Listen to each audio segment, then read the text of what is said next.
kondisi transaksi internasional Indonesia ini tidak sebaik biasanya. Tahun 2025 ini mengalami defisit sebesar 7,84 miliar dolar. Dan ini adalah defisit terbesar selama ini terkait neraca pembayaran Indonesia. Dilema juga kalau kita tidak meminta modal asing masuk, baik itu mengutangi atau investasi, kita mungkin ada masalah untuk mendorong pertumbuhan ekonomi kan. Kita surplus, jadi lebih keberuntungan, blessing. Nah ketika mulai normal kembali, merah lagi kita. Ini agenda serius ekonomi Indonesia.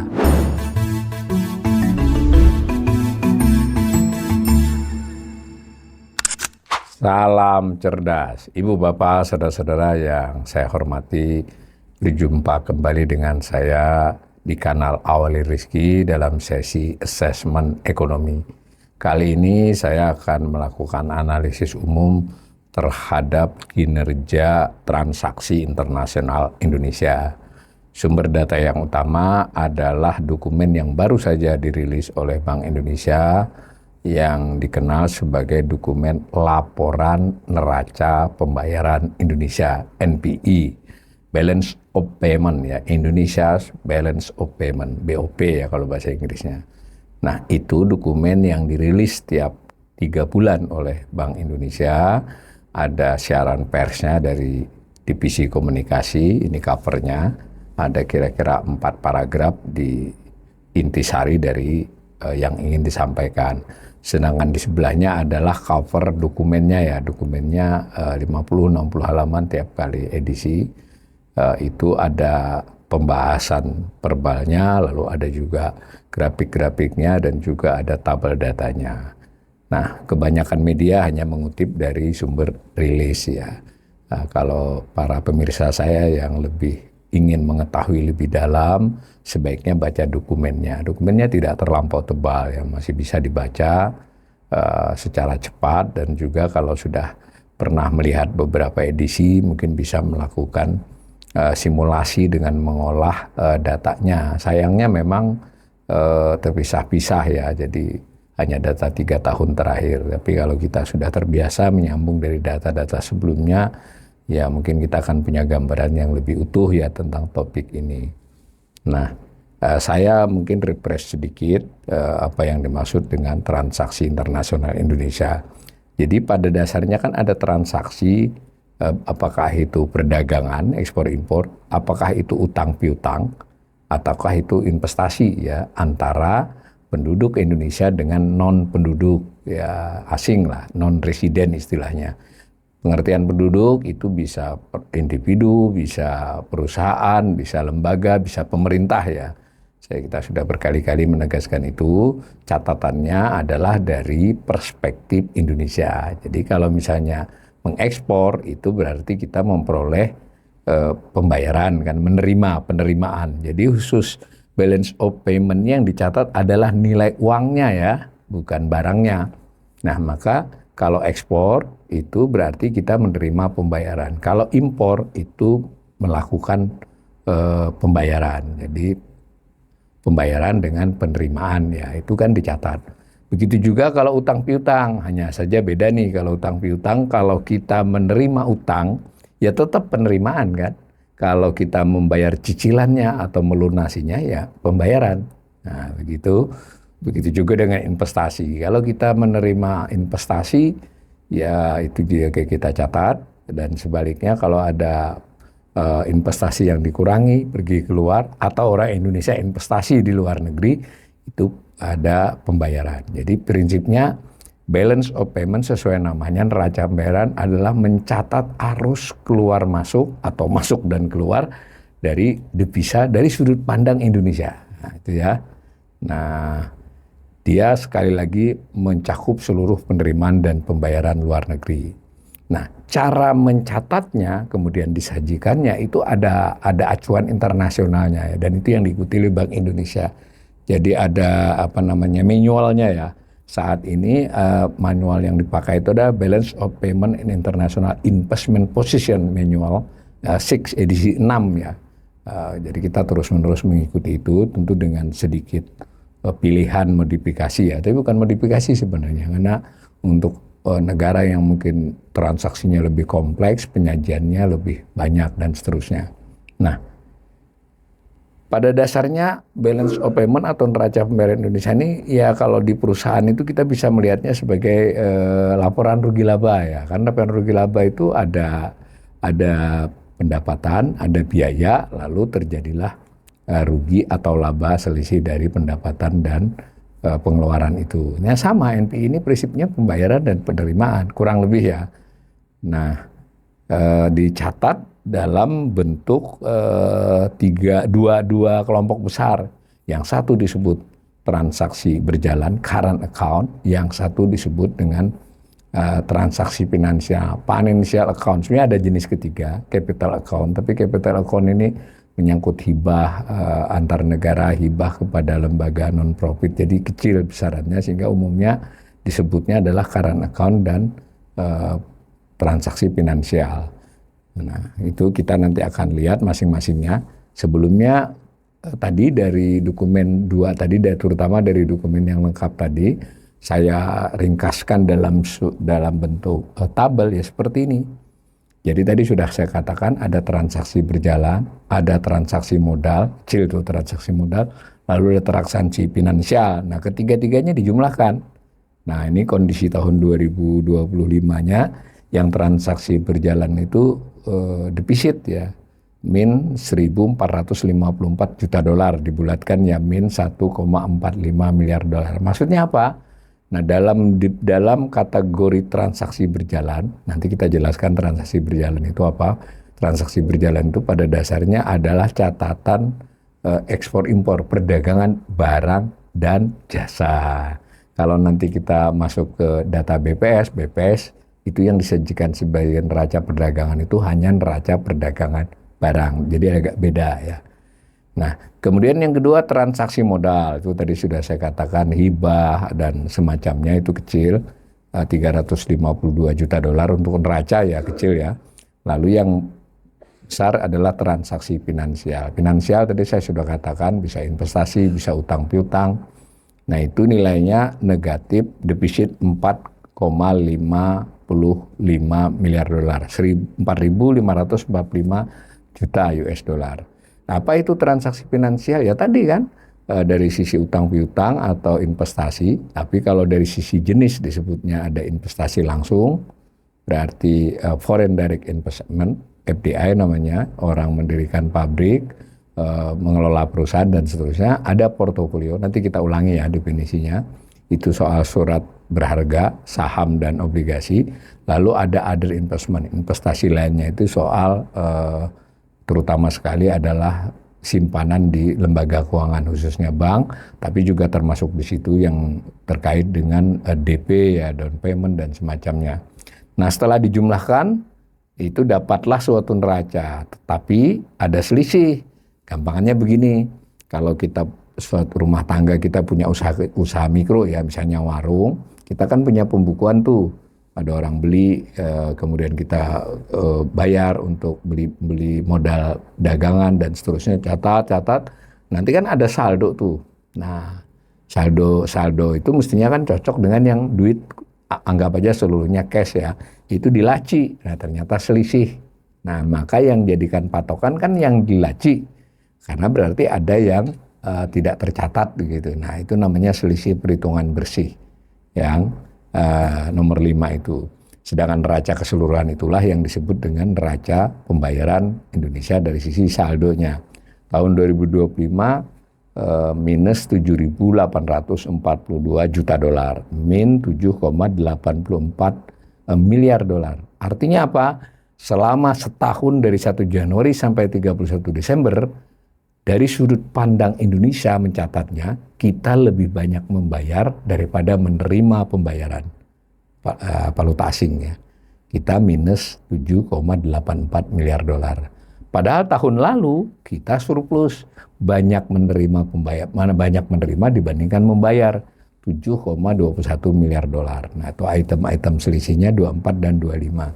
Nah, ini yang kita analisis, kita assessment 1, 3, dan 6 ya, yang transaksi modal kita tidak analisis, selisih perhitungan kita tidak analisis, langsung ke neraca keseluruhannya itu. Nah, nanti di transaksi berjalan itu apa saja kita nanti lihat secara umum. Nah, kita mulai dulu dengan besaran yang 7,82 miliar dolar ini ya. Maaf, 7,84 defisit ya. Nah, padahal 2024 surplus 7,21 miliar dolar. Nah, bagaimana kalau kita lihat dari tahun yang panjang, dari 1981, gambarnya ini. Nah, tanda merah itu saya yang buat ya. Jadi kalau dia defisit, saya kasih gambar merah untuk memudahkan saja. Maka memang secara umum neraca pembayaran kita itu lebih sering surplus, atau bisa dikatakan sebenarnya hampir selalu surplus dulunya, sesekali mengalami defisit. Jadi secara arus duit keluar masuk devisa, tapi tidak peduli ya duit itu karena berjualan atau karena kita diutangi atau karena orang investasi di kita. Nah, itu tidak dibedakan, secara keseluruhan saja duit yang masuk, kita biru itu berarti surplus. Nah, yang merah itu adalah kita banyak membayarnya. Nah, menurut catatan saya 81 sampai 86 itu surplus 12 kali, defisit 4 kali. 97 dan 98 yang merah itu defisit lebar ya, lebar dibandingkan tahun-tahun yang berdekatan ya. Jadi maksudnya betul-betul defisitnya besar itu. Lalu 99 sampai 24 surplus 19 kali, defisit 7 kali. Lalu 2013 dan 2018 sempat defisit yang cukup lebar. Nah, sekali ini sempat surplus lagi kemarin 2019 sampai dengan 2024, 6 tahun berturut-turut terakhir sebelum tahun 25 itu kita surplus. Nah, tahun 2025 ini mengalami defisit sebesar 7,84 miliar dolar. Dan ini adalah defisit terbesar selama ini terkait neraca pembayaran Indonesia. Nah, boleh dong kita menduga-duga ini ekonomi dalam kondisi apa, jadi tidak biasa kan. Ya sederhananya ya ini ada indikasi beberapa bagian dari perekonomian kita dan khususnya yang terkait dengan bayar-membayar dengan asing, sebenarnya kondisinya buruk. Baik itu turut mungkin penyebabnya apa nanti kita lihat rinciannya. Mungkin karena modal asing pada keluar, misalnya bisa begitu kan. Atau modal penduduk orang Indonesia yang disuruh keluar. Nah, kita lihat nanti. Ini namanya neraca pembayaran Indonesia dari sisi neracanya, saldo terakhirnya.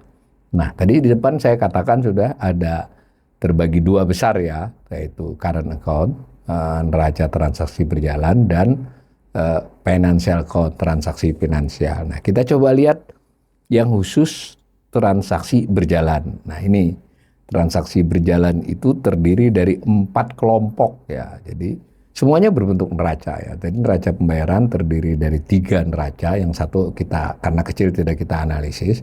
Lalu masing-masing itu terdiri lagi neraca, jadi sub neraca. Jadi di transaksi berjalan atau current account yang merupakan definisinya adalah neraca perdagangan barang dan jasa keseluruhan. Saya tidak bosan-bosan mengingatkan yang BPS hanya neraca perdagangan barang. Nah, itu bedanya ya. Maka ketika di breakdown, dirinci oleh Bank Indonesia di dokumennya tadi, ada neraca barang, goods ya, lalu ada jasa-jasa, services, lalu ada pendapatan primer yang saya kasih tanda orange itu, primary income, lalu ada yang pendapatan sekunder, secondary income. Lalu keseluruhannya keempat-empatnya dijumlahkan namanya current account, transaksi berjalan.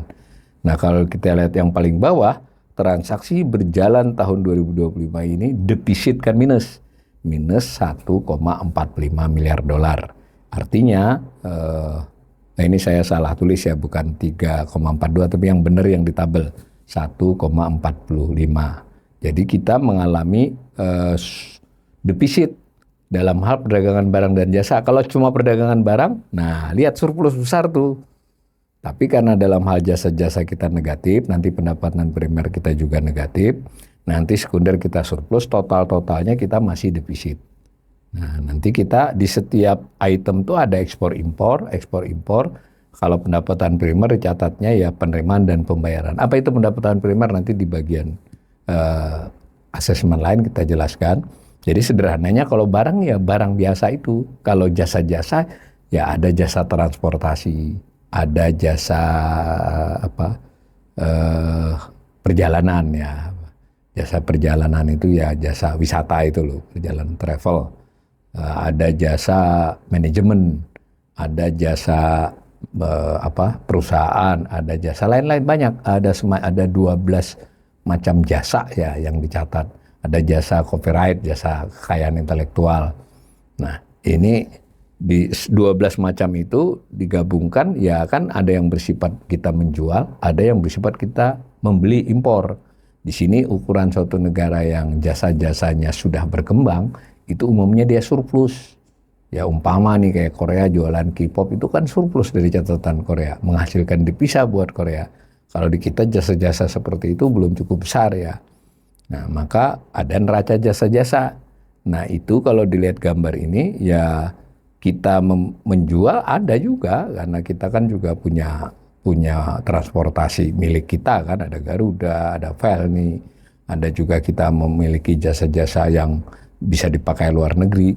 Itu kita menjual 42,81 miliar ya.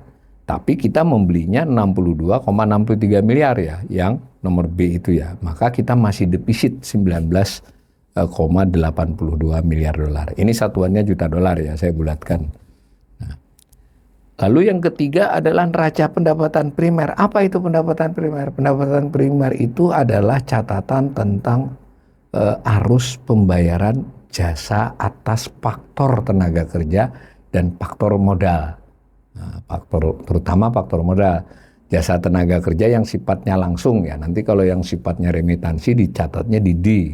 Jadi kan pembayaran gaji apa segala yang sifatnya langsung dalam definisinya ya yang tidak jadi residen yang kurang dari setahun, itu masuknya di pendapatan primer. Nah, tetapi yang besar adalah ketika kita harus bayar bunga, bayar keuntungan itu di pendapatan primer. Tapi jangan lupa kita juga nerima kan, orang Indonesia juga ada investasi di luar.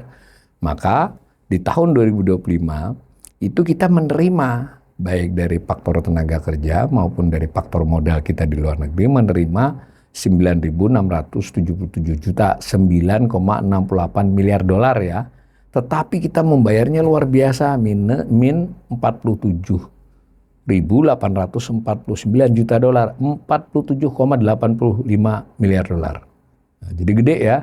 Karena apa? Karena banyak modal asing yang beroperasi di sini, banyak modal asing yang ada di pasar saham kita, banyak modal asing yang ada di surat utang kita, memiliki surat utang pemerintah, surat utang negara. Sehingga kan bayar bunganya tuh. Nah, bukan bayar cicilannya nggak masuk sini ya. Ini khusus untuk jasanya saja. Nah, apa kemudian yang kedua pendapatan sekunder, keempat. Pendapatan sekunder itu terutama sekali remitansi, transfer personal. Jadi penduduk Indonesia, tenaga kerja Indonesia yang bekerja di luar negeri, kalau dia bersifat langsung ya maksudnya dia dalam jangka pendek dan langsung terkait dengan pembayaran seketika, itu masuknya ke C, pendapatan primer. Tapi kalau yang model kirim-kirim dan ini yang mayoritas itu remitansi. Remitansi TKI berarti kita menerima. Tapi karena juga seiring dengan banyaknya tenaga kerja asing di Indonesia, kita juga membayar remitansi ke TKA ya. Nah hasilnya kita menerima 18,13 miliar dolar, kemudian kita membayar 11,41 miliar, kita masih surplus 6,72 miliar. Keempat-empat neraca ini disebut transaksi berjalan. Gitu ya. Nah kalau kita gambar, jadi seperti ini, yang paling ujung itu tadi, yang nilainya minus 1,45 miliar dolar ini ya, merah itu. Saya kasih tanda merah yang kita defisit, yang biru itu kita surplus. Saya ulangi, definisi sederhananya adalah seluruh perdagangan barang dan jasa. Jadi kalau perdagangan barang kita surplus tadi. Tapi kalau ditambahi jasa, baik itu jasa-jasa yang 12 macam maupun jasa terkait modal seperti tadi pendapatan primer, maupun terkait dengan remitansi segala macam, di total kita masih defisit. Ini salah satu yang krusial dari ekonomi Indonesia. Yang dahulu Pak Jokowi sempat di tahun 5-6 tahun dulu di periode pertama akhir atau periode awal kedua juga ingin transaksi berjalan kita kok selalu defisit, coba dibuat surplus. Nah, ternyata tidak berhasil, malah berhasil ketika COVID ya, 2021-nya maksudnya, setahun kemudian. Antara lain ya karena orang banyak pada nggak berani jualan, kita jualan. Yang kedua kebetulan harga-harga komoditas kita juga lagi bagus, harga batu bara kah, CPO kah, gitu juga besi dan baja, itu membuat kita surplus. Jadi lebih keberuntungan, blessing. Nah ketika mulai normal kembali merah lagi kita. Ini agenda serius ekonomi Indonesia. Jadi melihat gambar ini memang kita cenderungnya defisit. Ya sederhananya kita jualan barang dan jasa lebih banyak membeli daripada menjual. Memang khusus barang kita masih banyak menjual, tapi ketika ketambahan jasa, yang krusial antara lain di jasa itu jasa transportasi. Kita ekspor impor banyak masih memakai jasa jasa transportasi asing, pengapalan maritim. Nah di situ kenapa mungkin keinginan untuk membangun industri maritim itu penting. Tidak hanya membangun transportasinya, tapi mungkin membangun industri perkapalannya, kurang lebih begitu. Tapi hal seperti ini udah lama dipahami, tapi memang eksekusinya bukanlah persoalan yang gampang. Nah, cara lain kita bisa membuat data Bank Indonesia. Tapi untuk begini Anda nggak bisa ya, tidak ada di buku tadi laporan, tidak ada juga secara langsung di data Bank Indonesia, kita harus olah ya. Tapi sumbernya semua Bank Indonesia. Nah, disajikan pula berdasarkan rasio angka-angka ini terhadap PDB tahun yang bersangkutan. Ya mirip dengan soal defisit APBN ya. Ini bagaimana kondisinya? Nah, kita mendapatkan angka-angka ini, rasio transaksi berjalan atas PDB. Ya tidak terlalu buruk, kita masih negatif tapi hanya min 0,62% dari PDB. Kita pernah mengalami defisit-defisit yang lebar, tapi jangan lupa kita juga pernah memiliki surplus yang cukup besar. Jadi transaksi berjalan kita masih defisit. Defisit 1-2 tahun itu tidak masalah ya, tapi kalau defisitnya sering, dan ini yang terjadi tadi di gambar merah, itu sebetulnya ekonomi Indonesia belum cukup kuat ketahanan eksternalnya. Saya ulangi, perdagangan kita terhadap barang dan jasa lebih banyak membeli daripada menjual. Ini untuk analisis presentasi atas PDB. Nah, di antara komponen barang dan jasa kan ada 4 tadi, neraca barang, neraca jasa-jasa, neraca pendapatan primer, neraca pendapatan sekunder. Nah, ini ada neraca barang, ekspor dan impor, tapi impornya saya buat angka positif juga ya, sebetulnya kan negatif itu. Nah, ini kalau ekspornya 2025 $280 miliar, itu tidak banyak beda dengan data BPS ekspor ya. Ya kalau ada selisih setengah atau 1 miliar itu karena akurasi pencatatan sumbernya sama, Direktorat Jenderal Bea Cukai. Jadi Bank Indonesia nggak ngutip dari BPS, ngambilnya sama, data mentahnya sama dengan BPS.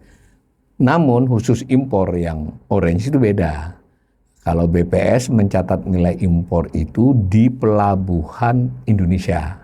Pelabuhan itu maksudnya termasuk bandara ya. Jadi misalnya kita ngimpor dari Cina, maka nilainya nilai di Tanjung Priok, di Tanjung Perak, atau di bandara. Nah, sementara kalau catatannya Bank Indonesia ini impor di negara kita beli itu. Jadi dari pelabuhan di Cina, dari pelabuhan di Jepang.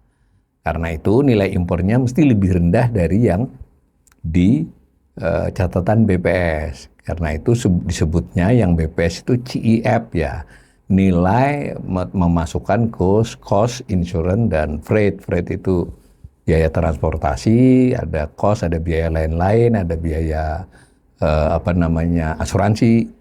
Nah, kalau di Bank Indonesia, FOB, free on board, di negara kita ngimpor. Mengapa begitu? Karena Bank Indonesia mau memilah yang jasa itu disendirikan.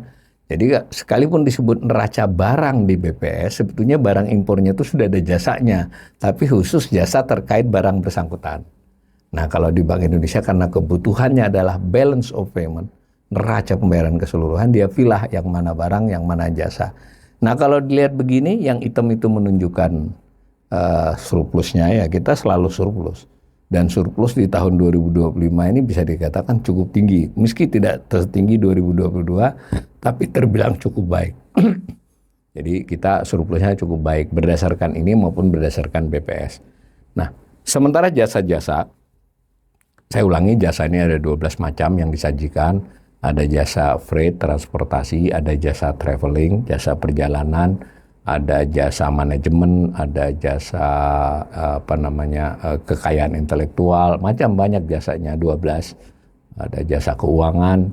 Nah, itu kita membayar ditunjukkan dengan yang orange. Jadi kita bayar jasa asing. Itu nampaknya mengalami peningkatan yang cukup signifikan di beberapa tahun terakhir. Dan 2025 ini merupakan nilai terbesar kita bayar jasa asing. Jadi kita makin banyak pakai jasa asing ya, jangan lupa. Nah, misal jasa asing itu termasuk franchise ya. Jadi kalau ada restoran cepat saji atau ada kopi, itu ada bayar kekayaan intelektualnya, bayar franchise-nya, masuk juga jasa, itu salah satu dari 12 macam. Nah, tetapi kita juga ekspor, kita kan juga, saya ulangi tadi, kita transportasi, kita punya perusahaan-perusahaan pelayaran maupun bandara, dan yang penting juga di traveling. Jadi ketika kita menerima turis, seluruh nilai belanjanya segala macam itu termasuk jasa perjalanan. Nah, tapi orang kita juga umroh haji atau jalan-jalan ke Eropa, jalan-jalan ke Singapura. Nah, itu salah satu dari macam jasa. Nanti kita akan khusus assessment tentang jasa. Nah, total kita menerima 42,81 miliar dolar. Tapi kita membayar 62,63 miliar. Maka kita jasa defisit 19,82 miliar. Berdasarkan gambar ini pembayaran jasa terbesar sepanjang sejarah ini, dan defisitnya juga defisit yang terlebar. Inilah salah satu masalah yang harus diperbaiki oleh ekonomi Indonesia ke depan. Nah, ini jadi jenis kelompok kedua dari transaksi berjalan. Kelompok ketiga yang tadi saya sebut neraca pendapatan primer, kita bayar bunga, bayar dividen. Nah, itu yang paling utama. Dan nampaknya seiring dengan kita banyak menerima utang, seiring dengan kita banyak menerima investasi, apapun bentuk investasinya, nah, itu kita ternyata membayar makin banyak. Yang orange ya, nilainya sudah mencapai 47.849 juta dolar, 47,85 miliar dolar. Sementara dalam hal kita menerima itu ya datar. Yang biru di atas itu kan naikannya datar. Karena itu defisitnya makin ke sini makin jauh, makin lebar. Ini juga salah satu masalah ekonomi Indonesia. Jadi dilema juga kalau kita tidak meminta modal asing masuk, baik itu mengutangi atau investasi, kita mungkin ada masalah untuk mendorong pertumbuhan ekonomi kan. Tetapi pada saat bersamaan kita tetap harus membayar. Bukan atas yang dasar masuk tahun itu, yang existing kan tetap ngendon lah di sini ya, mau di pasar saham, di pasar surat utang, di pabrik-pabrik. Bayar kita. Nah, lihat aja yang yang garis hitam itu terus-menerus ya masuk. Itu pendapatan primer. Yang keempat dari transaksi berjalan itu pendapatan sekunder. Di sini porsi terbesarnya adalah remitansi, transfer personal. Ini yang sedikit membantu transaksi berjalan. Lihat yang biru itu. Itu kenapa sering disebut TKI itu pahlawan devisa. Jadi yang dikirim itu 18 miliar dolar loh. Ada sedikit yang bukan dari TKI ya, tapi ya segitulah hampir paling. Nah, sementara kita juga sudah pelan-pelan yang orange itu, tenaga kerja asing di Indonesia juga kelihatannya melakukan remitansi yang membesar juga. Nah, tapi tetap surplus kita senilai 6,72 miliar dolar, dan surplusnya menaik ya 2025 ini. Tetapi kalau diperhatikan lagi selama 6-7 tahun ini kita remitansi adalah bagian terbesar dari pendapatan sekunder ya. Itu mulai stagnan. Maksudnya kita naik menerimanya, tapi membayarnya juga naik. Sehingga selisih itu kan netonya devisa yang kita peroleh dong, karena kita dikirimi dapat devisa. Ketika mereka orang tenaga kerja asing mengirim kembali ke negaranya kan kita bayar. Jadi cadangan devisa yang masuk ya relatif stabil nih beberapa tahun terakhir. Itulah yang keempat-empatnya tadi disebut transaksi berjalan. Tadi kita sudah nyebut di depan, saya ulangi sedikit ya. Neraca pembayaran terutama terdiri dari transaksi berjalan, current account, dan transaksi finansial. Tadi kita sudah lihat transaksi berjalan terdiri dari 4 neraca atau 4 komponen. Kita sudah lihat juga. Nah, lalu yang komponen kedua yang neraca transaksi finansial itu bisa dilihat dari dua cara. Pertama, dilihat dari keluar masuknya pemilik modal itu. Yang keluar masuk itu modal asing, dan yang keluar masuk itu modal Indonesia. Maksudnya keluar Indonesia dan masuk kembali ke Indonesia ya kalau terjadi. Bisa dilihat dari sisi kepemilikan. Bisa juga dilihat dari jenisnya. Jenisnya ada 4 macam. Investasi langsung, investasi portofolio, derivatif finansial, dan investasi lainnya. Yang derivatif finansial kecil, jarang dianalisis. Kita ambil 3. Jadi investasi langsung, portofolio, dan investasi lainnya.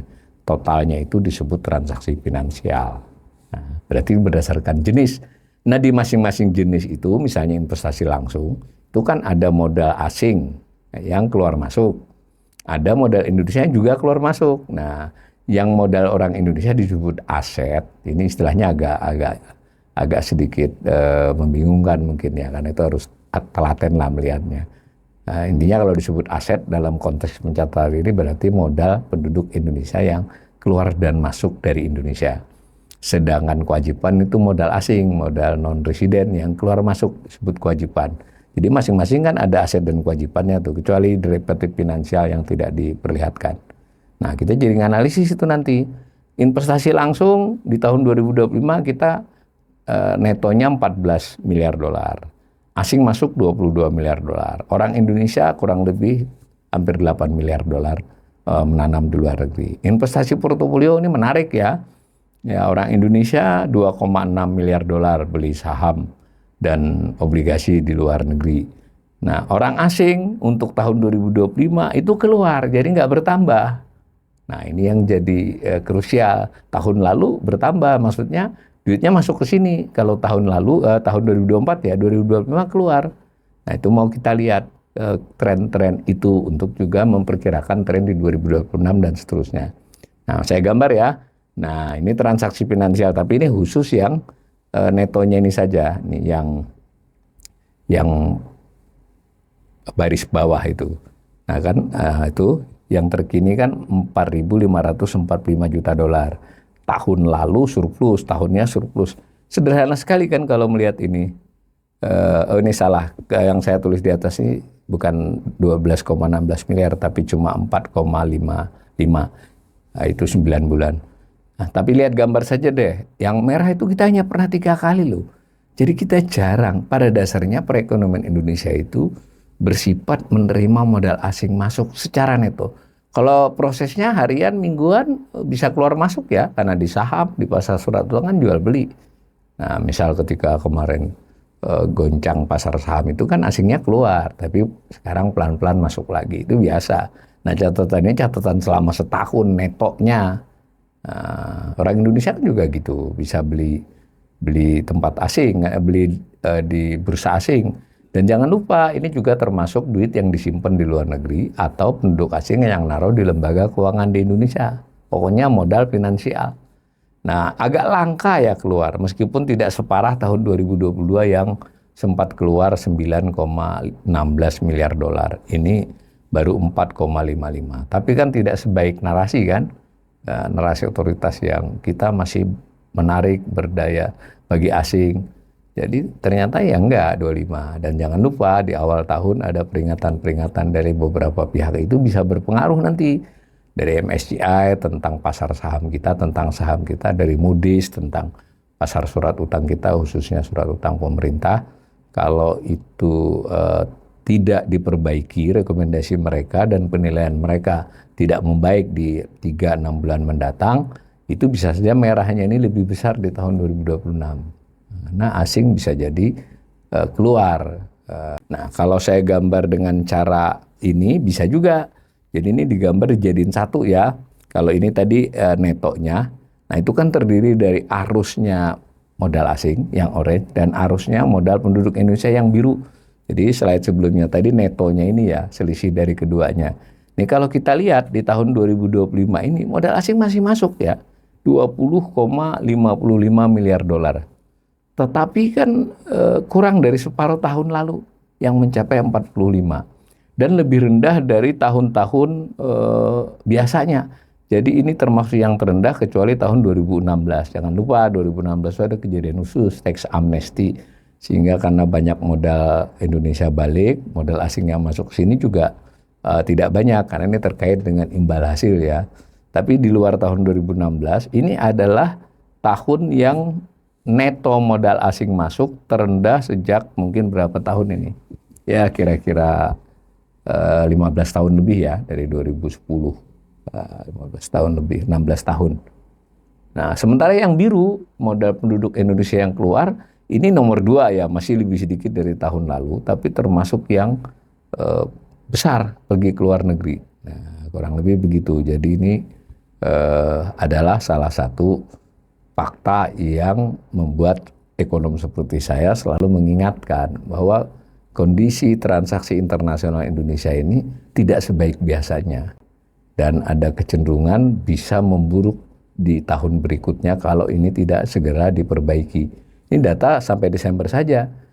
Ketika Moody's kan Januari itu, MSCI negur saham kita, Moody's menegurnya di Februari awal. Itu terkait modal asing masuk atau tidak, atau bahkan yang ada di sini keluar atau tidak, nah, semacam itu.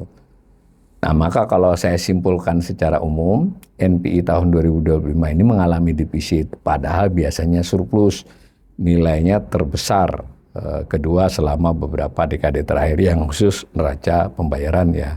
Malah tadi kalau tidak salah yang, ya betul terbesar kedua kalau NPI. Lalu transaksi berjalan itu membaik, namun tetap alami defisit. Ya jauh lebih baik dibandingkan tahun lalu. Transaksi finansial alami defisit yang cukup lebar, biasanya surplus. Nah, transaksi finansial defisit mencerminkan arus modal asing yang cenderung keluar pada 2025. Sekurang-kurangnya tidak masuk seperti biasanya. Nah, ditambah arus modal Indonesia yang masih tetap keluar cukup besar. Nah, maka pada 2025 itu neraca pembayaran, transaksi berjalan, finansial memang belum terlampau buruk, namun bisa diartikan kondisi ketahanan eksternal cenderung melemah. Dan bisa jadi 2 bulan pertama di tahun 2026 ini sentimen yang relatif negatif ya. Ya bisa dikatakan modal asing masih wait and see. Ya tidak banyak keluar, tidak banyak masuk di 2 bulan ini. Tapi wait and see-nya itu bisa dari 2 perspektif. Perspektif kita, ya terutama otoritas kita, pemerintah, Bank Indonesia, itu berharap wait and see untuk kita perbaiki, mereka masuk. Tapi kalau ekonom kritis seperti saya mengingatkan, jangan-jangan wait and see-nya bersiap untuk keluar. Dan jangan lupa, urusan kita tidak hanya dengan modal asing, tetapi dengan modal penduduk Indonesia. Berarti kan penduduk Indonesia itu ya perusahaan dan lain sebagainya. Kalau iklim investasi di Indonesia tidak kondusif, tidak mustahil pelaku investor Indonesia juga mencari tempat dulu keluar, entah untuk sementara atau untuk berapa lama. Nah, jadi ini berjalin berkelindan ya. Karena itu kita tidak bisa abai terhadap lembaga-lembaga seperti MSCI, seperti Moody's, nanti sebentar lagi S&P, FTSE, Russell, semua mereka hanya pemberi rapot, tapi persoalannya rapot kita itu diperhatikan oleh para investor. Tidak hanya investor luar, bahkan investor dalam negeri. Karena itu pemerintah, otoritas tidak cukup hanya menjawabnya secara penjelasan, tetapi secara real apa yang diperbaiki dari pasar saham, apa yang diperbaiki dari pasar utang dan industri keuangan keseluruhan, dan yang lebih penting lagi secara real ekonomi memang membaik sehingga iklim investasi, level investasi kita menarik baik buat asing maupun buat pelaku domestik sendiri. Mudah-mudahan asesmen ini bermanfaat.